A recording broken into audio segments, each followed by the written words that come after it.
জানে আলম অপুর ওয়াইফ। আমি আজকে কোনো নির্দিষ্ট রাজনৈতিক দল অথবা কোনো স্পেসিফিক পার্সনের বিরুদ্ধে কিছু বলতে আসি নাই। আমার হাজবেন্ডের সাথে গত 17 জুলাই থেকে আজকে পর্যন্ত যা ঘটছে আমি সেগুলোই ক্ল্যারিফাই করব, যেটা আমাকে জানে আলম অপু জানাইছে। এখন আমি প্রথমে আসি 1 তারিখের ঘটনায়। 31 তারিখ রাত 11:30টার পর থেকে 31 তারিখ রাত 11:30টার পর থেকে 1 তারিখ সকাল 7:30টা পর্যন্ত এই সময়টাতে অপু কিন্তু মিসিং ছিল। এখন মিসিং ছিল বলতে তাকে রাত 11:30টা বাজে গিয়ে দুইটা বাইকে করে তাকে একটা জায়গায় নিয়ে যাওয়া হয়। সেখানে গতকালকে যে অপুর বিবৃতিটা ভাইরাল হয়েছে, অপু সেখানে তার 35 মিনিটের কথায় অনেক কিছু বলছে। এই বিষয়গুলো কিন্তু আসলে অপুকে ওইখানে রেখে কাটসাট করে একটু একটু করে শিখিয়ে দিয়ে এইটাকে অ্যাড করে একটা ভিডিও কালকে প্রকাশ করা হয়েছে। অপুকে মূলত অ্যারেস্ট করা হয়েছে সকাল 7:30টা বাজে গোপীবাগ থেকে। হ্যাঁ, অনেকে জানে অনেকে জানে না।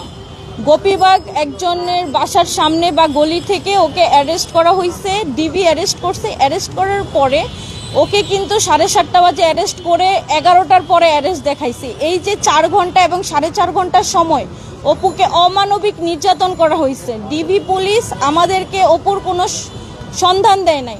তারা সকাল 11:30টার পরে যখন মিডিয়া জানছে, তারপরে থেকে রাত 12টা পর্যন্ত তারা ঢাকার বিভিন্ন জায়গায় অপুকে নিয়ে ঘুরছে।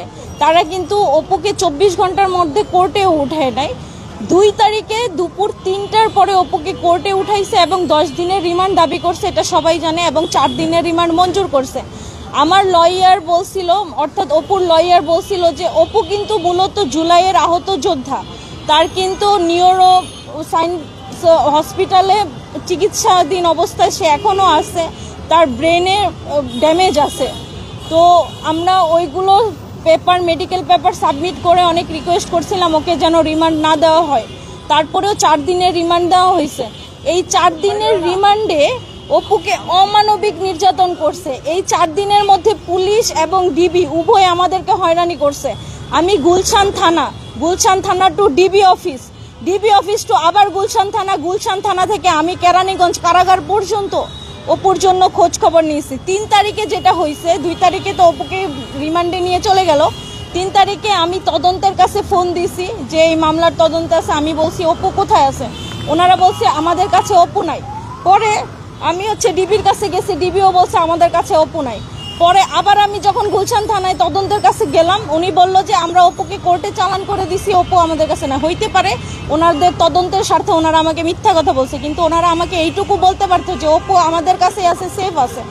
এবং 6 তারিখে রিমান্ডের পরে যখন অপুকে উঠানো হয়েছে, হ্যাঁ, তখন 6 তারিখে যখন উঠায় কোর্টে, তখন অপু কিন্তু 164 দিছে, হ্যাঁ, পুলিশের কাছে এবং ম্যাজিস্ট্রেটের কাছে 164 দিছে। সেখানে কিন্তু সে কোনো ব্যক্তির নাম স্বীকার করে নাই যে তাকে দিয়ে কে চাঁদাবাজি করায় বা তাকে চাঁদাবাজ বানাইলো কে। ঠিক আছে, অপুর কিন্তু পূর্বে চাঁদাবাজির কোনো রকমের রেকর্ড নাই। সে একদম নিরেট অসহায় একটা ছেলে।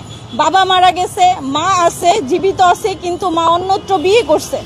অপুর কিন্তু বাবা মা, সেই সূত্রে বাবা মা কেউ নাই এবং ওর পাশে দাঁড়ানোরও কেউ নাই। এই কঠিন সময়টাতে অপু যে নিজে কিভাবে ফাঁসছে।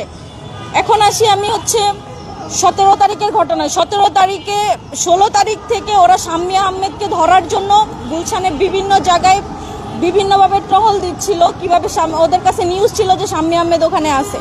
তো শাম্মী আহমেদকে ধরারই মেইন উদ্দেশ্য ছিল। অপু কিন্তু জানতো না পরবর্তী ঘটনা কি হবে বা এখানে চাঁদাবাজির ঘটনা ঘটবে কিনা বা কিছু। এটা পুরাটাই একটা প্ল্যান ছিল।